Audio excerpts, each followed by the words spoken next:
ચલો last time I think આપણે ચલાવેલું હતું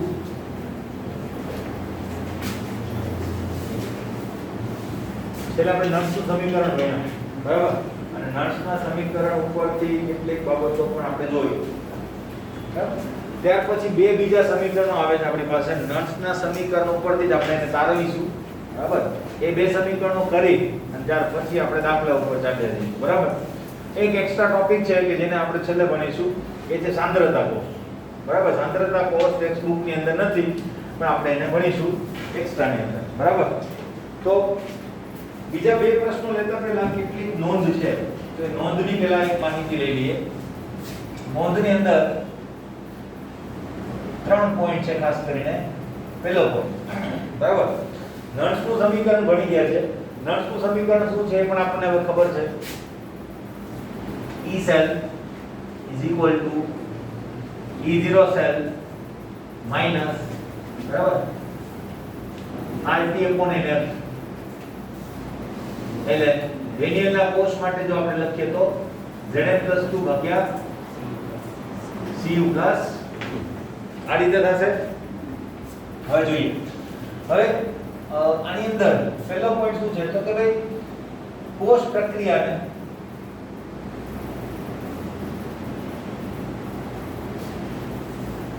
કોઈ અંક વડે ગુણવાથી E સેલ બદલાતો નથી ખાસ કરીને E0 સેલ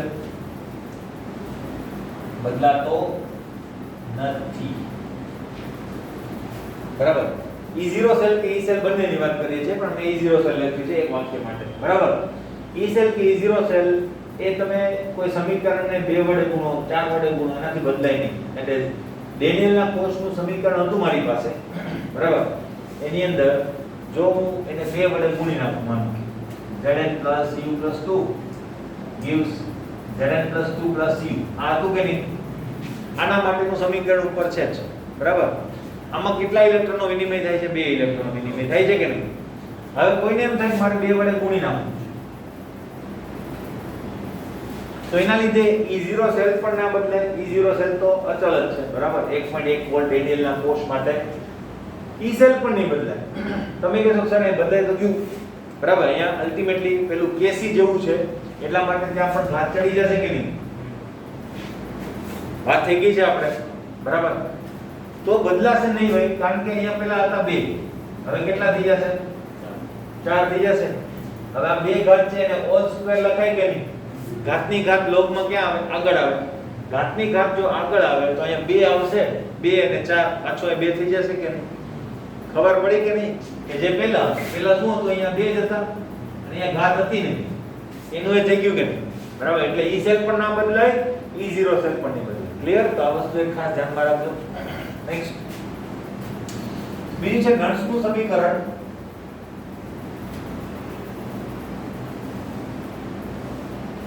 નર્સનું સમીકરણ ભાઈ આપણે જોયું હતું કે ભાઈ રિડક્શન પોટેન્શિયલ માટેનું સમીકરણ શું હતું તો કે Mn + 2Mn બરાબર is equal to E0 M plus N M minus RT upon NF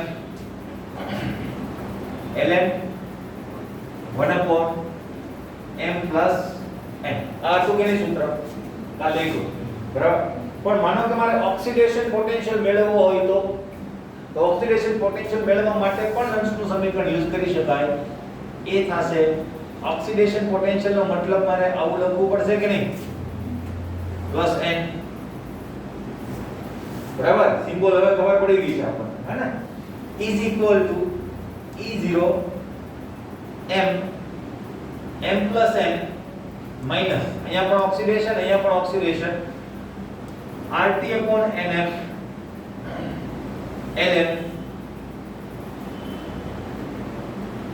આ થશે તમારું સમીકરણ ક્લિયર આવું કેમ આવ્યું કેમ છેદમાં નથી લખ્યું એનું કારણ છે કે તમે જે રિડક્શનની પ્રક્રિયાને અનુરૂપ લખ્યું હતું હવે તમારે ઓક્સિડેશન પોટેન્શિયલ જોઈતો હોય તો તમારે ઓક્સિડેશન પ્રક્રિયાને કલ્પના કરવી પડે કે નહીં આ રીતે બરાબર હવે અહીંયા તમે જો Kc લખો માનો તો શું થશે?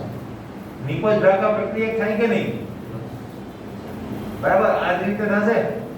અને એમ તો સોલિડ છે એટલે એને અચળ લઈ લઈએ આપણે, તો અલ્ટિમેટલી મને શું મળશે? બરાબર, એટલે ત્યાં છેદમાં આવતું નથી. ક્લિયર? તો આ સૂત્ર પણ યાદ રાખવાનું છે. આ સૂત્રનો ઉપયોગ કરીને આપણે દાખલાઓ પણ આવે, એકદમ ટૂંકા દાખલાઓ એમસીક્યુ ની અંદર પણ પૂછાય, અને એટલે યાદ રાખવાનું છે. નેક્સ્ટ ત્રીજું, નટ્સનું સમીકરણ.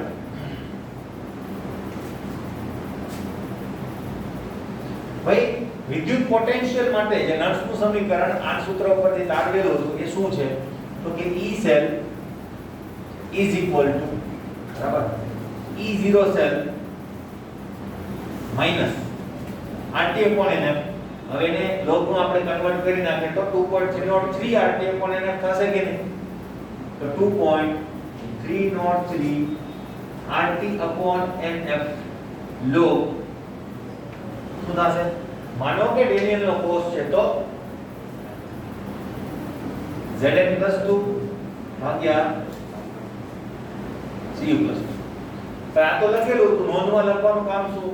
નોંધમાં લખવાનું કામ એ છે કે જો 2.303 અચળ, R અચળ, T નું મૂલ્ય પણ આપણે 298 અચળ જ લેવાના છે, N નું મૂલ્ય બદલાશે, પાછું F અચળ. તો જો બધું જ અચળ હોય તો તમારે દર વખતે એની ગુણાકાર ભાગાકાર શા માટે કરવો? એટલા માટે આપણે એને એની બધાની વેલ્યુ મૂકી અને ગુણાકાર ભાગાકાર કરીએ ત્યારે આપણને એક વેલ્યુ મળે છે. એ જ આપણે ડાયરેક્ટ જ્યારે આપણે દાખલાઓ ગણીશું ત્યારે યુઝ કરીશું. તો ડાયરેક્ટ આપણું સૂત્ર શું બને? E0 cell minus 0.0591 upon n log Zn+2 upon Cu+2. બરાબર? ડેનિયલના કોષ માટે 2 આવશે, પણ બીજો કોઈ કોષ હશે તો એની વેલ્યુ તમારે મૂકવી પડે, અથવા તમે જે રીતે સમીકરણ લખેલું હશે એ રીતે તમારે ત્યાં એની વેલ્યુ મૂકવી. 2 વડે ગુણીને લખ્યું હોય તો એ રીતે લખો.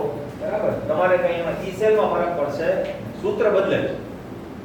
ઓકે, તો મેં આ એક જ સૂત્ર લખીને આપ્યું છે, આ સૂત્ર લખીને આપેલું નથી. ક્લિયર છે પ્રશ્ન? બરાબર? તો આ 3 નોંધ હતી કે જે તમારે મગજમાં રાખવાની છે પ્રશ્ન? બરાબર? હવે આગળ વધીએ. હવે ક્વેશ્ચન ઉપર છે. બરાબર? કાઢી નાખું કે છે પ્રશ્ન? ક્લિયર? ચાલો નેક્સ્ટ વાત આપણે કરીએ.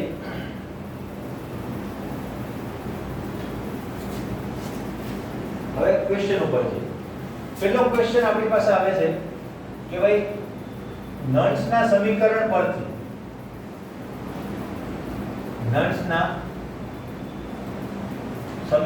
પરથી સંતુલન અચળાંક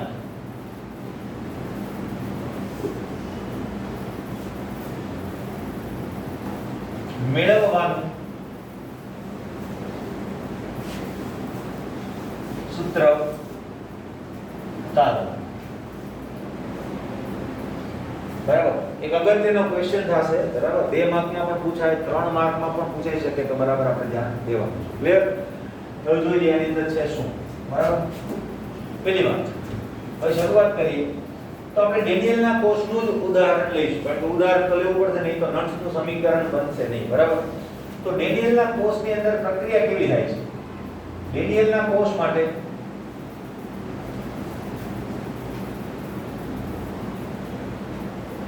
કોષ પ્રક્રિયા કઈ રીતે થશે? તો એ આપણને ખબર જ છે, હા ને? Zn plus Cu+2 gives Zn+2 અને પ્લસ C. બરાબર? સોલિડ, એક્વાયસ અને સોલિડ. આ રીતે પ્રક્રિયા થશે. પ્રક્રિયા જોઈએ એટલે આપણને ખબર પડે કે જેમ જેમ સમય પસાર થશે તેમ શું થશે? તો કે ભાઈ Zn+2 ની સાંદ્રતા વધશે કે નહીં?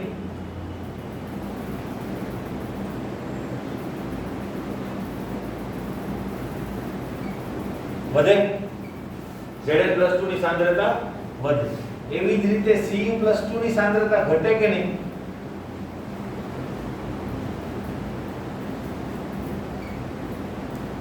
આ ખબર પડે છે કે નહીં? ઝીંક જે છે એમાંથી Zn+2 બનવા માંડશે એટલે એ વધતી જશે સાંદ્રતા. એવી રીતે દ્રાવણમાં જે Cu+2 છે તો Cu તરીકે નિક્ષેપિત થશે એટલે Cu+2 ની સાંદ્રતા શું થશે? ઘટશે. કાલે આપણે જ્યારે નર્સનું સમીકરણ લીધું હતું ત્યારે છેલ્લે મેં તમને એક વસ્તુ કીધી હતી કે ભાઈ નર્સના સમીકરણની અંદર Zn ની સાંદ્રતા વધે તો પોટેન્શિયલમાં શું થાય? ઘટાડો થાય. કારણ તો કે આ ઋણ મૂલ્ય વધશે એટલા માટે. એવી જ રીતે Cu+2 ની સાંદ્રતા વધે તો પોટેન્શિયલમાં શું થાય? વધારો થાય. પણ અહીંયા તો બે વસ્તુ એવી છે કે જે પોટેન્શિયલમાં શું કરે છે? ઘટાડો કરે. જો Zn વધે તો પણ ઘટાડો થાય અને Cu ઘટે તો પણ ઘટાડો થાય. બરાબર? કારણ કે છેદમાં છે. એટલે અહીંયા શું થાય તો કે બંનેના લીધે પોટેન્શિયલ શું થતો જશે? ઘટતો જશે. માટે સમય જતા E સેલ ઘટે છે. ક્લિયર? E સેલ શું થતો જશે? ઘટતો જશે. હવે E સેલ માટેનું સમીકરણ તો આપણને ખબર જ છે નર્સનું સમીકરણ. E cell E0 cell minus RT upon NF ln Zn plus 2 upon Cu plus 2. આ થશે બરાબર. આને કીધું સમીકરણ નંબર 1. બરાબર.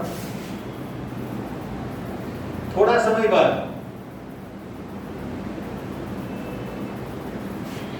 Zn અને Cu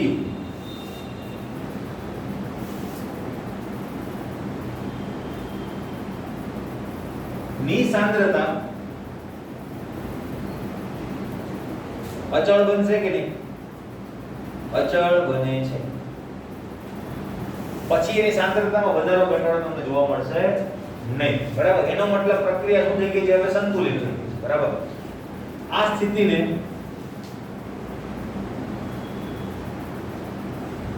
સંતુલન સ્થિતિ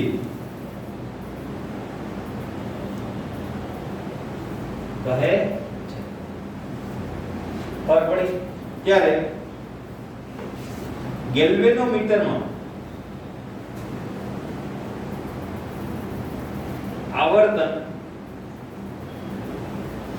શૂન્ય બને છે.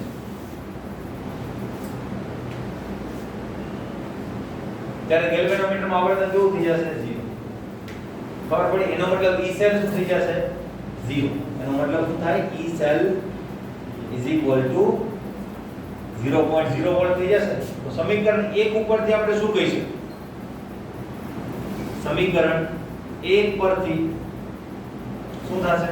તો કે સમીકરણ 1 ઉપરથી આપણે કહી શકીએ કે 0.0 volt = E0 cell - RT upon NF ln Zn+2 upon Cu+2. Clear?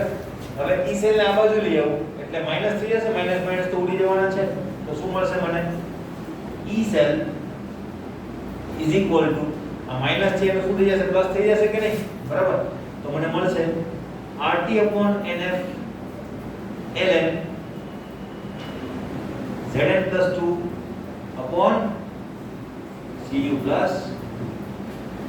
પણ આ Zn+2 અને Cu+2 શું છે? એને Kc લખાય હવે તો, કારણ કે પ્રક્રિયા તો હવે સંતુલનમાં આવી ગઈ છે. અત્યાર સુધી આપણે એને પ્રક્રિયા ભાગફળ કહેતા.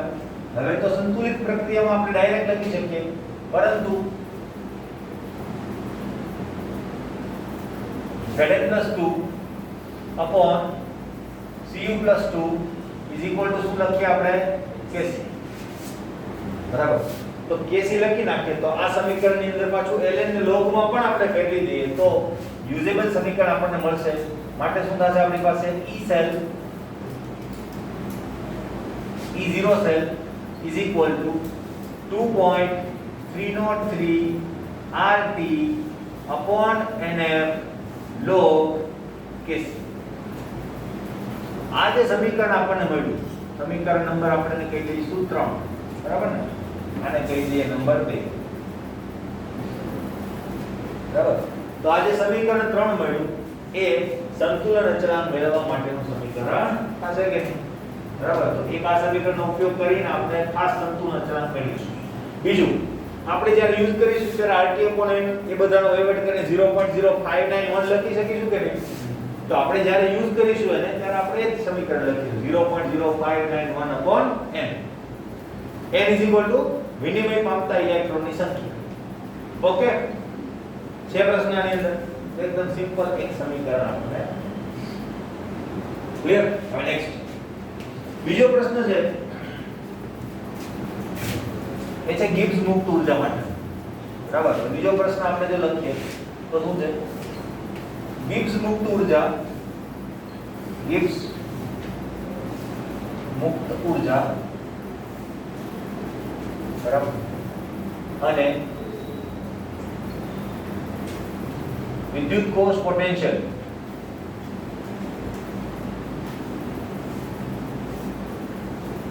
વચ્ચેનો સંબંધ દર્શાવતું સમીકરણ મેળવો. બીજી રીતે પણ થાય કે ગિબ્સ મુક્ત ઊર્જા ડેલ્ટા G કહેવાય કે નહીં? બરાબર, ડેલ્ટા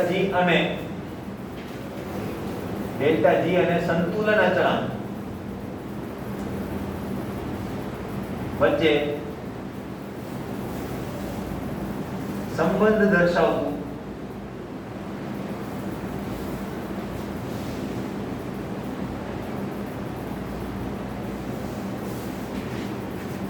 બરાબર. તો એક એક્સટેન્ડેડ છે એ વસ્તુ જોઈ લઈએ કે કેવી રીતે આપણે મેળવીશું.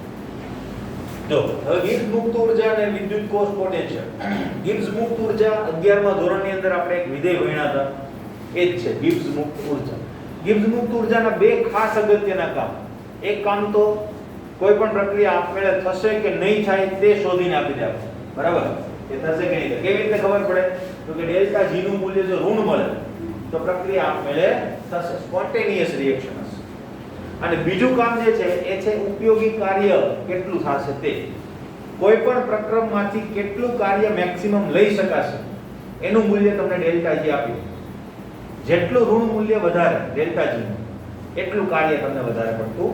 જો કે પૂરેપૂરું કાર્ય આપણે કોઈ પ્રક્રમમાંથી મેળવી શકતા નથી, કારણ કે આપણી પાસે ઘણા બધા બેરિયર્સ હોય છે, પણ આપણને મહત્તમ કેટલું કાર્ય મળી શકે એની માહિતી મળે ડેલ્ટા G ઉપર. ક્લિયર? પણ અહીંયા ડેલ્ટા G નું જે સ્પોન્ટેનિયસ રિએક્શન છે કે નહીં તે શોધવા માટેનો જે ઉપયોગ છે તો કે કામનો નથી. કારણ તો કે ભાઈ વિદ્યુત રાસાયણિક કોષની ડેફિનેશન જ શું છે? વિદ્યુત રાસાયણિક કોષ એટલે આપમેળે થતી રેડોક્સ પ્રક્રિયામાંથી વિદ્યુત ઊર્જા ઉત્પન્ન કરતું સાધન. તો પ્રક્રિયા તો આપમેળે થાય જ છે, તો આપણને ખબર જ છે. બરાબર, એટલે ડેલ્ટા G નું મૂલ્ય તેના માટે કેવું છે? માઈનસ, ઋણ જ છે. એ પહેલેથી જ થઈ ગયું. બરાબર નથી? આપણે અહીંયા ખાસ કામ શું છે? ઉપયોગી કાર્ય મેળવવા માટે. ક્લિયર? તો આપણે એની વાત આપણે ખાસ શરૂઆત ત્યાંથી કરીશું. 1 સેકન્ડમાં થતું વિદ્યુતીય કાર્ય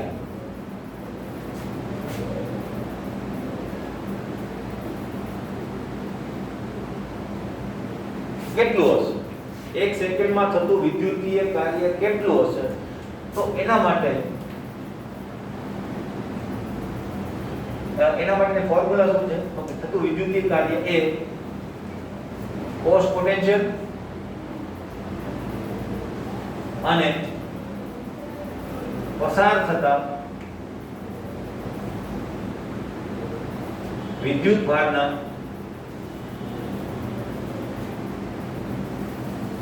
ગુણાકાર બરાબર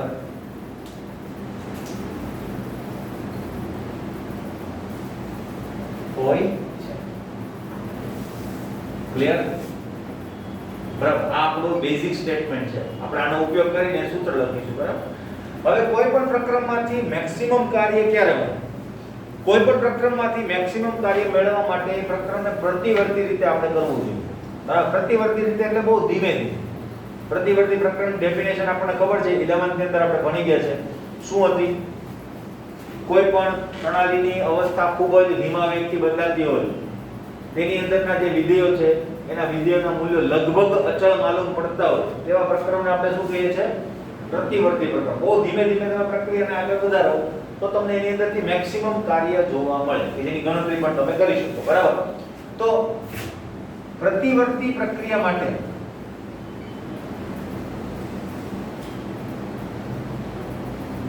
એ કાર્ય મળશે, કેવું મળશે આપણને? મહત્તમ મળશે, બરાબર. તો આપણે એક પ્રતિવર્તી પ્રક્રિયાની જ વાત આપણે કરીશું કે ભાઈ પ્રતિવર્તી છે એવી રીતે લઈ અને આપણે એની કાર્યની ગણતરી જો આપણે કરીએ તો શું થાય? જો પોસ્ટ પોટેન્શિયલ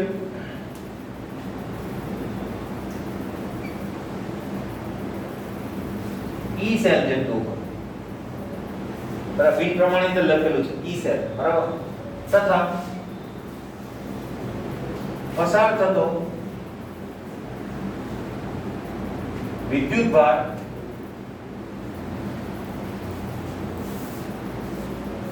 નો જથ્થો NF જેટલો હોય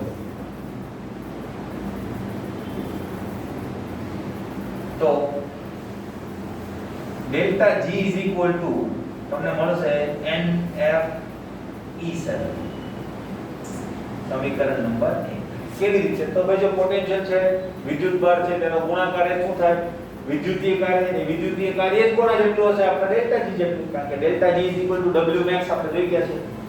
માઈનસ ક્યાંથી આવ્યું? કારણ કે ડેલ્ટા G નું મૂલ્ય કેવું હશે? માઈનસ.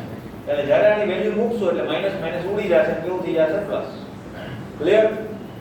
અહીંયા આ સૂત્ર લખો એટલે એની ગ્લોસરી કે સમરી તમારે લખવું પડે કે જ્યાં ડેલ્ટા G ગિબ્સ મુક્ત ઊર્જાનો ફેરફાર, n મિનિમમ પામતા ઇલેક્ટ્રોનની સંખ્યા, f ફેરાડે ચલાંક અને e સેલ છે, બરાબર, એટલે કે કોસ્ટ પોટેન્શિયલ.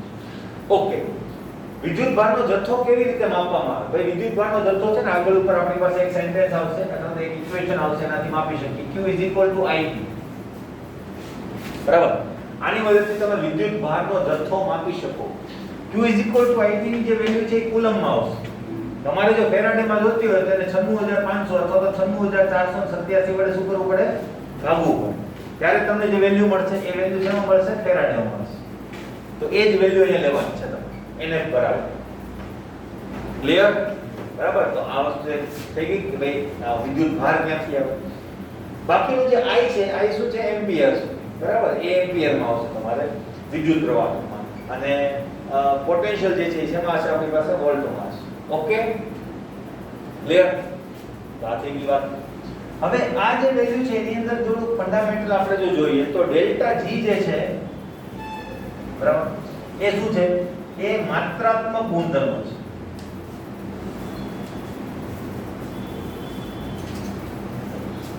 બરાબર. અને જે E સેલ જે છે એ વિશિષ્ટ ગુણધર્મ છે, બરાબર. વિશિષ્ટ માટે ગહન શબ્દ વાપરેલો છે જો તમારી ટેક્સ્ટ બુક ની અંદર, બરાબર. તો એને સેજ જોઈને બરાબર યાદ રાખી લેજો, કારણ કે એવો શબ્દ વાપરેલો હશે એક્ઝામ ની અંદર તો તમને ખબર પડી જોઈએ કે એનો અર્થ શું થાય. ઓકે, તો ડેલ્ટા G માત્રાત્મક ગુણધર્મ છે અને E સેલ વિશિષ્ટ ગુણધર્મ છે, એવું કેમ કીધું? ભાઈ એનું કારણ છે કે E સેલ વિશિષ્ટ ગુણધર્મ છે. દાખલા તરીકે માનો કે મારી પાસે ગેલ્વેનિક કોષ છે, એટલે કે ડેનિયલનો કોષ, બરાબર. ડેનિયલના કોષની અંદર હું Zn અને Cu માટે છે ને એની પટ્ટી કે સળિયાના બદલે હું એકદમ સળી દઉં, એક પતલી, એને ઇલેક્ટ્રોન તરીકે ડુબાડી દઉં, તો મને કેટલો પોટેન્શિયલ મળશે? 1.1 વોલ્ટ. કેટલો મળશે? 1.1 વોલ્ટ જ મળશે, બરાબર. એના બદલે હું એક બીજી વસ્તુ કરું, બરાબર. ઝિંક ZnSO4 એટલે કે ઝિંક સલ્ફેટનું એક મોટું એમ કહેવાય કે સ્વિમિંગ પુલ બને. બીજો એક સ્વિમિંગ પુલ લઈ લો, એની અંદર હું CuSO4 કોપર સલ્ફેટ ભરી દઉં અને એની અંદર હાથીના પગ જેટલા મોટા બે ઇલેક્ટ્રોન મૂકું, કોપરનો અને Cu. તમને એમ થાય કે ડેન્જરસ પ્રક્રિયા થશે, બરાબર. અને એની અંદરથી જબરદસ્ત પોટેન્શિયલ આપણને મળશે. માપો 1.1 વોલ્ટ છે, બરાબર. એટલે એને ક્વોન્ટિટી સાથે કોઈ મતલબ નથી, એને રિડક્શન પોટેન્શિયલના તફાવત વચ્ચે મતલબ છે, બરાબર. એટલે તમે ગમે એટલા મોટા ઇલેક્ટ્રોડ કે નાના ઇલેક્ટ્રોડ લેશો તમને તો ત્યાં કેટલું મળશે? 1.1 વોલ્ટ જ મળશે, બરાબર. એટલે એ વિશિષ્ટ ગુણધર્મ છે, પણ ડેલ્ટા G વિશિષ્ટ ગુણધર્મ નથી. હવે એવું કેમ? આ તો અચળ છે ફેરાડે, બરાબર.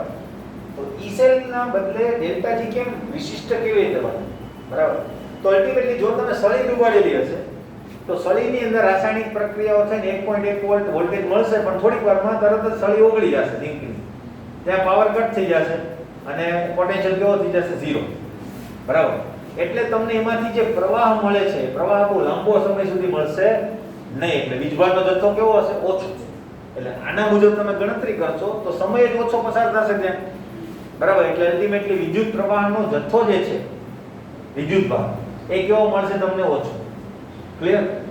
હવે તમે ત્યાં પોન્ડ એટલે કે આપણે સ્વિમિંગ પુલ વાળું વિચારો, એમાં બહુ લાંબો સમય સુધી પ્રક્રિયા શરૂ રહેશે કે નહીં? તો બહુ લાંબો સમય સુધી પ્રક્રિયા શરૂ રહેશે, 1.1 વોલ્ટ જ મળશે, પણ લાંબો સમય સુધી મળશે તો વિદ્યુત ભારનો જથ્થો શું થઈ જશે? વધી જશે. એટલે NF નું મૂલ્ય વધશે, બરાબર. એટલા માટે ડેલ્ટા G જે છે એ જથ્થા સાથે સંબંધ દર્શાવે છે, ઈ સેલને કોઈ સંબંધ નથી. ઓકે, બરાબર. તો આ એક વસ્તુ યાદ રાખજો. પણ હા, એક છે કે એને સાંદ્રતા સાથે સંબંધ છે, બરાબર. સાંદ્રતા અને પાછો જથ્થા સાથે સંબંધ છે, બરાબર. અલ્ટિમેટલી સાંદ્રતા એ શું છે? એક પ્રકારની ઘનતા જ કહેવાય. સાંદ્રતા એ બીજું કંઈ નથી. શું છે? એક પ્રકારની ઘનતા જ કહેવાય, બરાબર. એટલે સાંદ્રતા જે છે બદલાવતો વાત અલગ છે, પણ સાંદ્રતા ધરાવતા દ્રાવણની ક્વોન્ટિટીની આપણે વાત કરીએ છીએ, એની સાથે એને કોઈ સંબંધ નથી. ઓકે, બરાબર. તો આ સેન્ટેન્સ ખબર પડી ગઈ. હવે ડેલ્ટા G ને બીજા એક વસ્તુ સાથે પણ સંબંધ છે, એ છે ઇલેક્ટ્રોન વિનિમય પામતા ઇલેક્ટ્રોન જે છે એની સંખ્યા, બરાબર. દાખલા તરીકે જો હું ડેનિયલના કોષનું સમીકરણ લખું, બરાબર, એનું સમીકરણ જો હું લખું અહીંયા,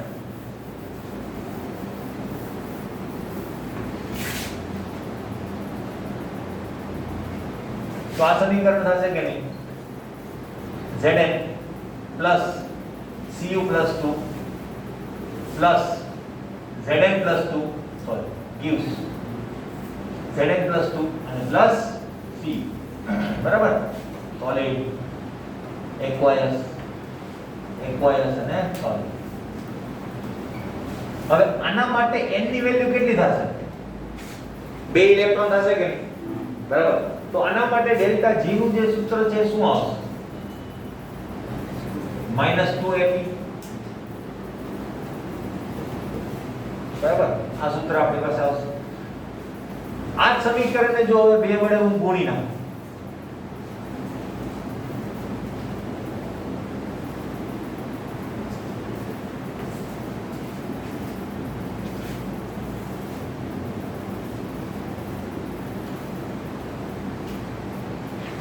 તો હવે વિનિમય પામતા ઇલેક્ટ્રોનની સંખ્યા કેવી થઈ ગઈ? 2 ના 4 થઈ જશે કે નહીં? તો n બરાબર હવે કેટલું મળશે? 4. તો ડેલ્ટા G ની વેલ્યુ કેવી થઈ જશે? -4 Fe7. ખબર પડી? એટલે એના ઉપર પણ એની વેલ્યુ બદલતી હોય છે. ક્લિયર? પણ NF નો ઉપયોગ થોડી ટ્રિકી રીતે થાય છે, તો એ દાખલા આવશે ત્યારે હું તમને એક વસ્તુ કહીશ, તો ત્યારે એ ધ્યાનમાં લેવાનું છે. ક્લિયર?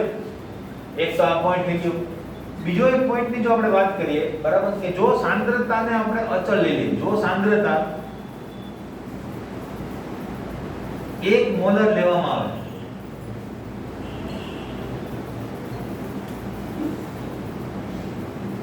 તો એને આપણે પ્રમાણિત પરિસ્થિતિ કહીએ કે નહીં? તો પ્રમાણિત સ્થિતિની અંદર જે મુક્ત ઊર્જાનો ફેરફાર મળે છે કેવો મળશે? પ્રમાણિત, બરાબર. તો એની અંદર જે પોટેન્શિયલ આપણો મળશે એ પણ કેવો મળશે? પ્રમાણિત મળશે કે નહીં? બરાબર. તો આ વસ્તુ એક યાદ રાખવાની છે. પણ F ઉપર 0 નહીં મૂકી દેતા. F ઉપર 0 આવે નહીં. જ્યાં ત્યાં બધે 0 નથી મૂકી દેવાનું, બરાબર. લગ્નની અંદર સિંદૂર પૂરતા હોય તો આપણે જે જ્યાં હોય ત્યાં પૂરવાનું, બરાબર. જે આવે તે નામ પેપર ચેક કરતા ટીક માર્ક કર્યા કરે તે ચાલે. ખબર પડી? એટલે આ વસ્તુ છે ધ્યાનમાં રાખજો. તો ડેલ્ટા G0 -NFE0 સેલ થશે. ક્લિયર? F0 આવશે. આ સૂત્રનો ઉપયોગ વધારે કરીશું આપણે. આ સૂત્રનો ઉપયોગ ઓછો કરીશું. ક્લિયર? હવે કેમ એમ હું તમને કહું. ઓકે, અહીં સુધી ખબર પડી ગઈ. હવે બીજા પોઈન્ટ ઉપર આવે, ડેલ્ટા G અને સંતુલન અચળાંક વચ્ચેનો સંબંધ. તો ભાઈ ડેલ્ટા G અને સંતુલન અચળાંક વચ્ચેનો સંબંધ, ડેલ્ટા G અને સંતુલન અચળાંક વચ્ચેનો સંબંધ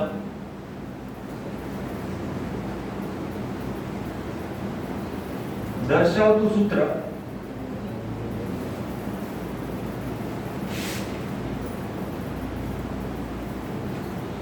એ ભાઈ આ છે delta G is equal to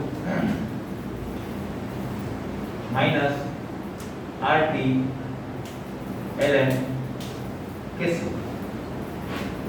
અથવા 2.03 RT log Kc બરાબર બંનેમાંથી કોઈ પણ લખીશું ક્લિયર આ સૂત્ર ક્યાંથી આવ્યું બરાબર અને ડેલ્ટા G0 કેમ લખ્યું છે જોયું હવે અલ્ટિમેટલી તમને ખબર તો છે કે ભાઈ એક સમીકરણ આપણી પાસે હતું હમણાં જ બરાબર કે E0 cell is equal to RT upon NF ln Kc છે ને હમણાં કાઢ્યું આપણે સમીકરણ તો એની અંદર NF ને આ બાજુ લઈ જાઓ તો શું થાય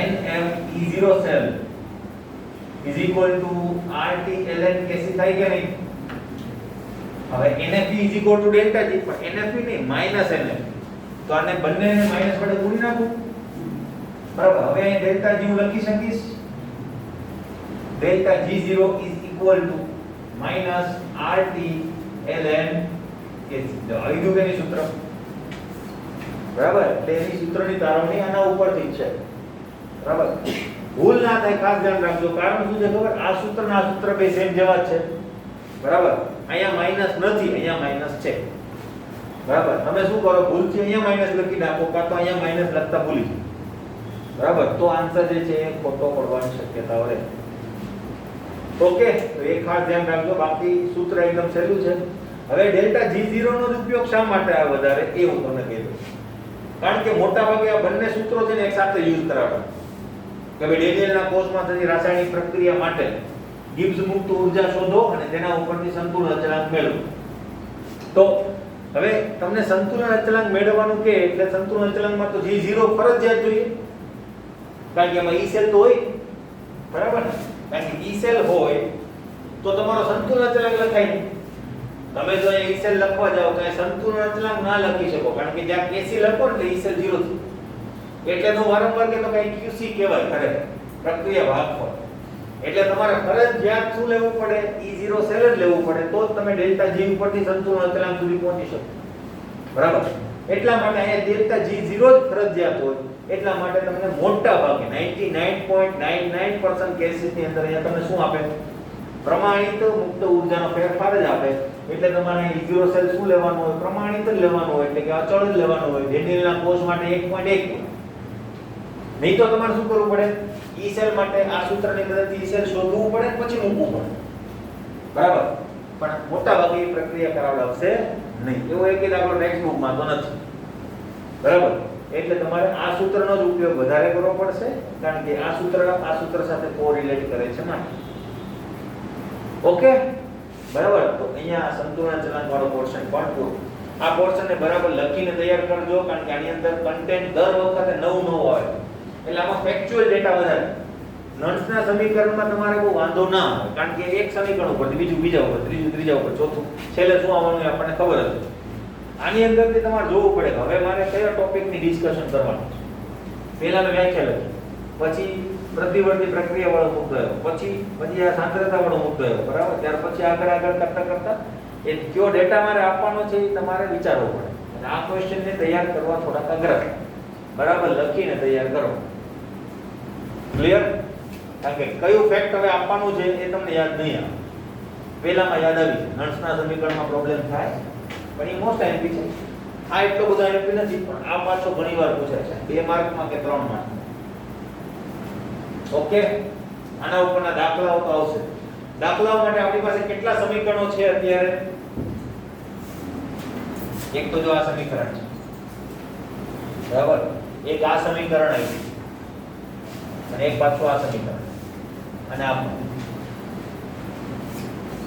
બરાબર આપણી પાસે કુલ કેટલા 4 સમીકરણ ભેગા થઈ ગયા છે હે અને ચારે ચાર સમીકરણ ગણો એકબીજાને કોરિલેટ કરે છે નવા સમીકરણમાં એક આ બે તો પાછા એક સરખા જ છે એટલે આની કિંમત નામો મૂકો એટલે આપણે ક્લિયર આમ 3 છે આમ 4 સમીકરણ કે જેના ઉપરના દાખલાઓ આવશે આટલા ક્વેશ્ચન કમ્પ્લીટ કરવું એમ ગણો તો વિદ્યુત રાસાયણિક કોષનો પાર્ટ થઈ જાય છે કમ્પ્લીટ બરાબર હવે એના દાખલાઓ ઉપર આપણે જઈશું ઓકે એક વધારાનો પાર્ટ રહે છે એ છે સાંદ્રતા કોષ તો એ હું તમને છેલ્લે કરાવું ક્લિયર? સાંદ્રતા કોષ પણ નાનકડો એવો પોર્શન છે એનો ઉત્તર આપો. બરાબર? પણ દાખલાઓ ઉપર જતા પહેલા નન્સના સમીકરણ બનાવતા આવડવા જોઈએ. તો હવે એની જ પ્રેક્ટિસ આપણે કરીશું. ક્લિયર? તો કાઢી નાખું છે પ્રશ્ન.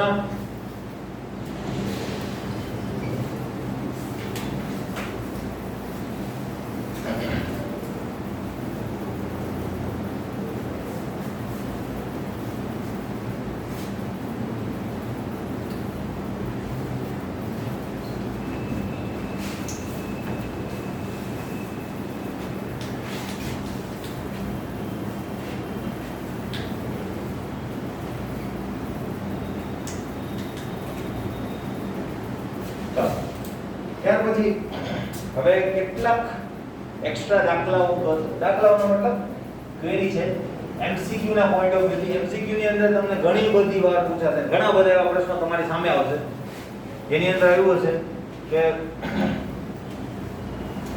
એક પોટેન્શિયલ આપેલો હતા, કાં તો રિડક્શન પોટેન્શિયલ આપેલો હતો, બરાબર? નીચે દર્શાવેલા અર્ધકોષોના રિડક્શન પોટેન્શિયલો પરથી પૂર્ણ કોષ બનાવો, તેના માટેની રાસાયણિક પ્રક્રિયા લખો અને તેના માટેનું નન્સનું સમીકરણ લખો. આ રીતે 2 માર્કનો ક્વેશ્ચન પૂછાય તો તમારે પહેલા રાસાયણિક પ્રક્રિયા લખવાની, પછી નન્સનું સમીકરણ લખવાનું.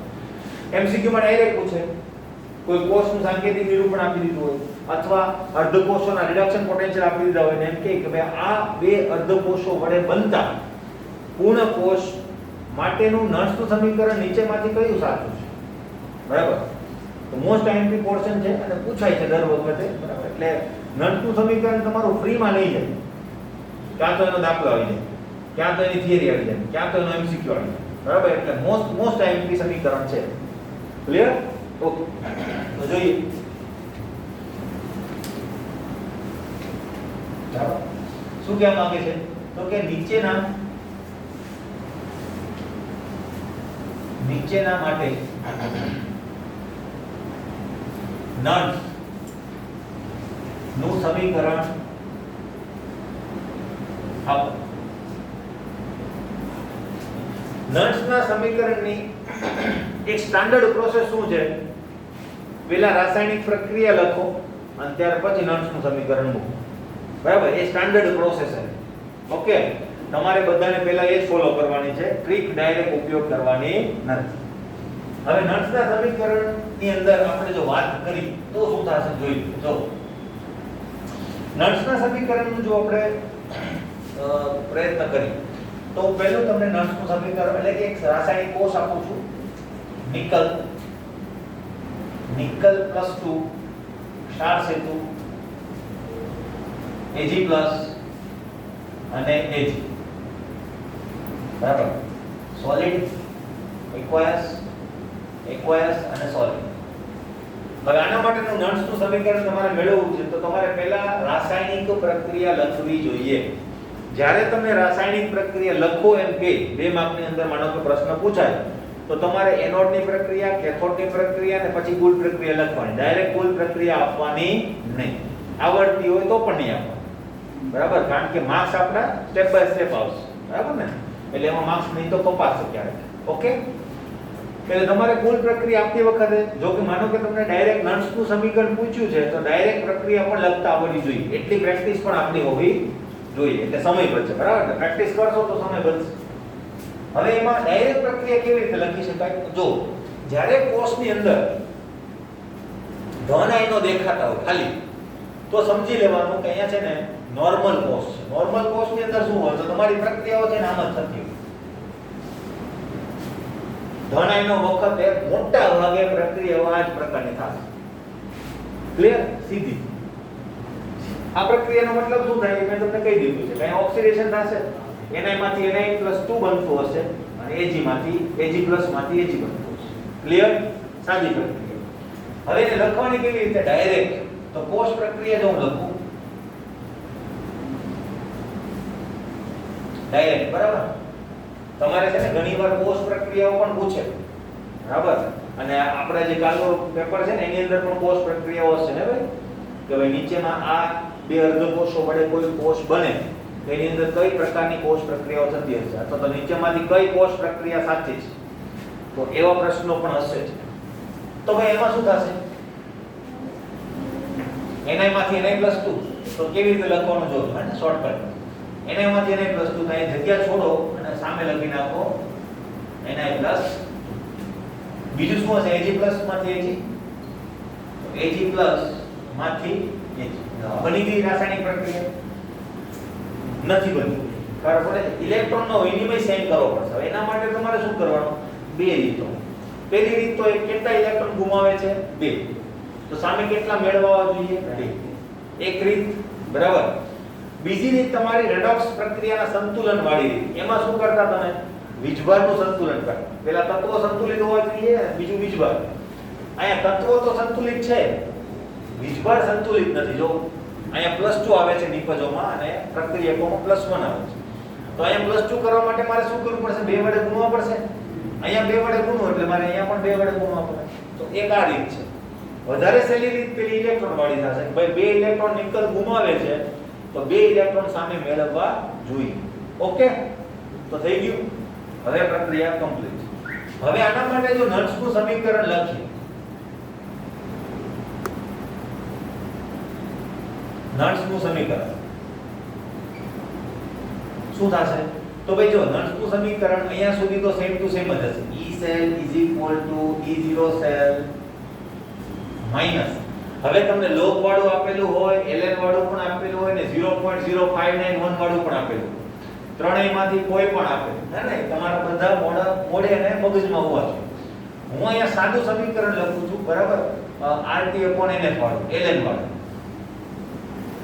તો ln હવે શું આવશે નિપજ ભાગ્યા પ્રક્રિયક મેં તમને કીધું તો યાદ રાખજો નિપજ ભાગ્યા પ્રક્રિયક એનોડ ભાગ્યા કેથોડ પણ તમે લઈ શકો પણ એમાં થોડો પ્રોબ્લેમ છે નિપજ ભાગ્યા પ્રક્રિયક હંમેશા સાચું એટલે તમારે આ સમીકરણ લખવા માટે રાસાયણિક પ્રક્રિયા થ્રુ જો આગળ વધો તો કોઈ દિવસ ખોટું પડે નહીં એટલે તમે રાસાયણિક પ્રક્રિયામાં આયનો જ લખવાના છે ખાલી બરાબર કોઈ પણ ઘન પદાર્થ લખવાનો નહીં કોઈ પણ વાયુ પદાર્થ તટસ્થ વસ્તુ લખવાની જ નહીં કારણ કે તટસ્થ વસ્તુ વિદ્યુત વિનિમય માટે આપણે કામમાં આવતી નથી એટલે ni+2 નિપજમાં છે તો નિપજ ભાગ્યા પ્રક્રિયક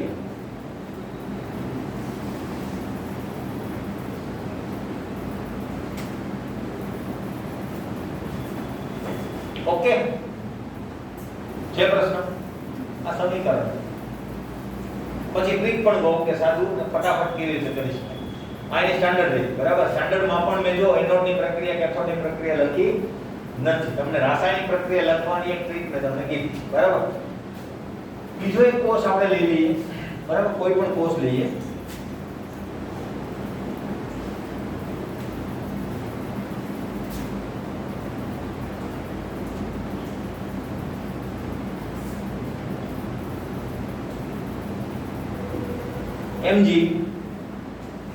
Mg+2 અને સામે આપણે લખીએ બરાબર આ નિકલ વાળું લખી નાખીએ Ni+2 ભાઈ જેમ તેમ ના લખાય હા રિડક્શન પોટેન્શિયલ આપણને ખબર હોવાથી મને ખબર છે કે આયનોડ બને છે આ કેથોડ બને છે બરાબર એમને તમે નિકલ આ બાજુ પેલી બાજુ ગમે ને લખી નાખો એમ ચાલે નહીં એ તમને ખબર હોવી જોઈએ એની ડિસ્કશન પહેલા થઈ ગઈ છે હવે આના માટેનું માનો કે હું તમને કહું કે લખો નર્સનું સમીકરણ બરાબર તો પહેલા તમારે રાસાયણિક પ્રક્રિયા થ્રુ આગળ જવું જોઈએ બરાબર તો રાસાયણિક પ્રક્રિયા શું થશે આની લખો સાથે લખો ઝડપથી લખો પછી નર્સનું સમીકરણ બનાવો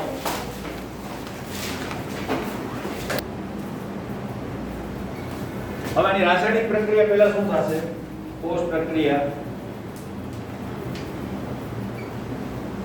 જોઈ લેજો મેં કીધું એમ ઘણા દેખાતા હોય એટલે મોટા ભાગે તમારી પ્રક્રિયા સીધી સટ આગળ વધે બરાબર ઋણાયન હોય આ ટ્રીકમાં જ આવશે બરાબર ઋણાયન હોય ત્યારે બધું ઊંધું થાય પ્રક્રિયા ઊંધી દિશામાં થઈ જાય અને તમારું એનોડ ભાગે કેથોડ છે તો એ પણ પોતાની પોઝિશન ઉપર હશે જો એ આવશે ત્યારે હું તમને કહીશ ટૂંકમાં હવે રાસાયણિક પ્રક્રિયા શું થશે તો કે Mg માંથી તમને મળશે Mg+2 એવી રીતે નિકલ +2 માંથી તમને મળશે નિકલ +2 વીજભાર સંતુલિત છે 2 ઇલેક્ટ્રોન ગુમાવાય છે 2 ઇલેક્ટ્રોન મેળવાય છે કોઈ ઇશ્યુ નથી હવે અહીંયા શું થશે તમારું સમીકરણ E cell E0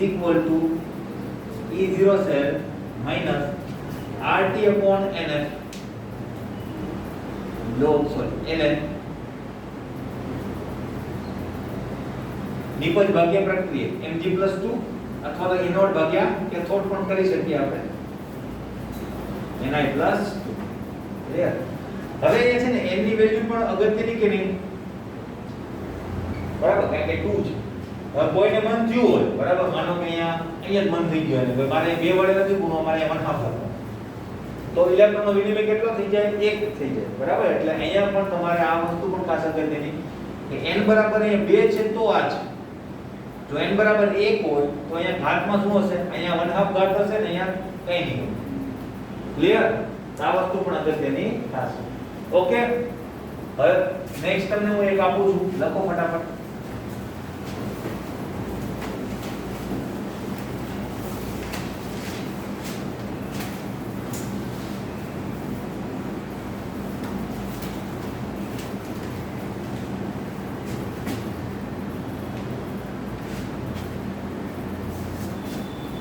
રાસાયણિક સમીકરણ પણ લખવાનું છે અને નર્સનું સમીકરણ પણ લખવાનું.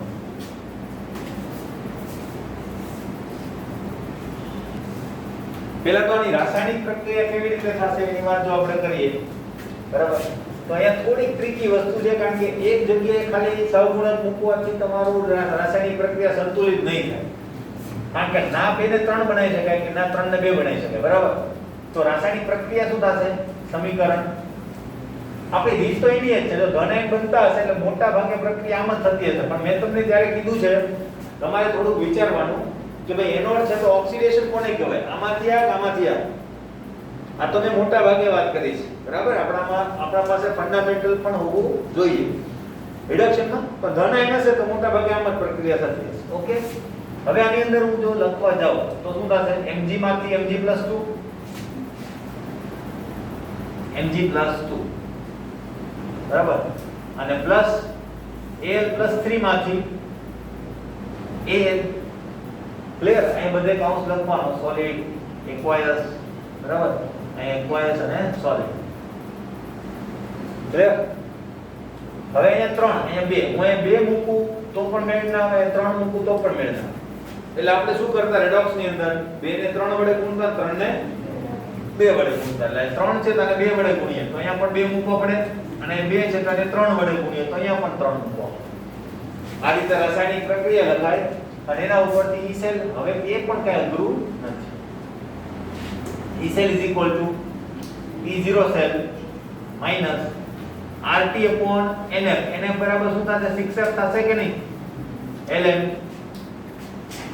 Mg+2 એની 3 ઘાત અને ભાગ્યા Al+3 એની 2 ઘાત, કારણ કે એના સહગુણક છે.